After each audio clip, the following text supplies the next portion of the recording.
మీరు రాత్రి పడుకునే ముందు ఇంకా అవన్నీ లవ్ కోట్స్ అవన్నీ చెప్తారు కదా! అది చాలా స్వీట్‌గా ఆడ చాలామంది జీవితాలు సంకనాగిపోతుంటాయి. మీరు అంత స్వీట్‌గా ఏమైందండి అని అంటుంటే అండ్ థ్యాంక్ యూ కిరణ్ గారు. I have one question for you.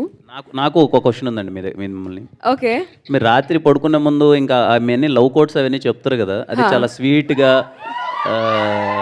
అంటే మీరు మాట్లాడేది ఎలా ఉంటుందని నేను విన్నానండి అప్పుడప్పుడు. ఎందుకు ఎంత బాధపడుతున్నావు? ఏమైందని ఇప్పుడు జీవితంలో? ఆడ చాలామంది జీవితాలు సంకనాగిపోతుంటాయి. మీరు అంత స్వీట్‌గా ఏమైందండి అని అంటుంటే అలా మా కోసం ఒక మళ్ళీ ఏదైనా బ్రేకప్ అయిన వాళ్ళ కోసం, ప్రేమలో పడాలనుకునే వాళ్ళ కోసం ఏదైనా చెప్పొచ్చు కదా! ఓకే. సో ఒకవేళ మీ దగ్గర ఒక ఫ్లైట్ టికెట్ ఉందనుకుందాం. ఓకే. ఆ ఫ్లైట్ క్రాష్ అయిపోతుంది అని మీకు ముందే తెలిసింది అనుకుందాం. ఓకే. అయినా మీరు టికెట్ కొన్నాను, డబ్బులు పెట్టాను అని చెప్పి వెళ్ళి ఆ ఫ్లైట్ ఎక్కుతారా? అంటే ఇప్పుడు ప్రేమించొద్దు ఎవరిని ఎక్కరు కదా. ఎక్కరు కదా. ఫ్లైట్ అండి ఇది, అమ్మాయి లవ్ చేయగా.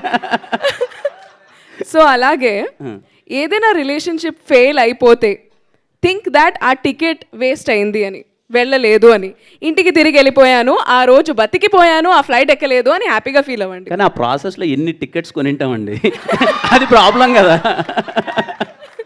ఓకే, నాకు క్వశ్చన్ ఉంది. మీ పాత ఎక్స్ రిలేషన్షిప్లో మీ ఎక్స్ గర్ల్ ఫ్రెండ్ ఇచ్చిన గిఫ్ట్స్ మీరేం చేశారు? విసిరేసారా, దాచుకున్నారా, ఏంటి పరిస్థితి? Is it with you still? లేవండి, లేవు అసలు. పడేసారా? ఓకే, ఇంకొక క్వశ్చన్. ఒకవేళ మీరు and me ex girl friend ఒక ఎలివేటర్లో స్టక్ అయిపోయారు అనుకుందాం, కాన్వర్సేషన్ ఎలా ఉంటుంది? ఏ నన్ను ఎందుకు వదిలేసావు అని అడుగుతాను. చెప్పలేదా? అడగలేదు, బట్ ఉంటే మీరు అన్నది ఏంటి, లిఫ్ట్లో స్ట్రక్ అయిపోతే ఏం అడుగుతున్నాను, అది ఏం మాట్లాడరా? అదే ఎందుకు వదిలేసావు అని అడుగుతున్నాను. Okay okay, nice. All right. So ఇంకొకటి, ఇందాక అక్కడ కూర్చున్నప్పుడు నేను అబ్జర్వ్ చేశాను, దిల్ రుబా అని తెలుగులో రాసింది చూడండి, అక్కడ కూడా 2 చేతులు కనిపిస్తున్నాయి, యాజ్ ఇఫ్ ఇట్స్ హగ్గింగ్. అంత శ్రద్ధగా, అంత జాగ్రత్తగా ఈ సినిమా డిజైన్ చేశారు, అంత చక్కగా ఈ సినిమా తయారు చేశారు, అంత శ్రద్ధ పెట్టారు in each and every detail. So ఈ సినిమా ఇప్పుడు టీజర్ లాంచ్ అయింది, ట్రైలర్ లాంచ్ ఉంటుంది, తర్వాత ఆడియో లాంచ్ ఉంటుంది, తర్వాత సినిమా రిలీజ్ ఉంటుంది.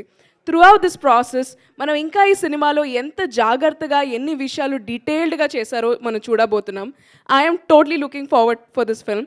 థ్యాంక్ యూ సో మచ్ అందరూ వచ్చినందుకు. Thank you for sparing your time, energy here. Thank you and have an amazing day. అందరికీ థ్యాంక్ యూ సో మచ్ అండి. Thank you. Thank you.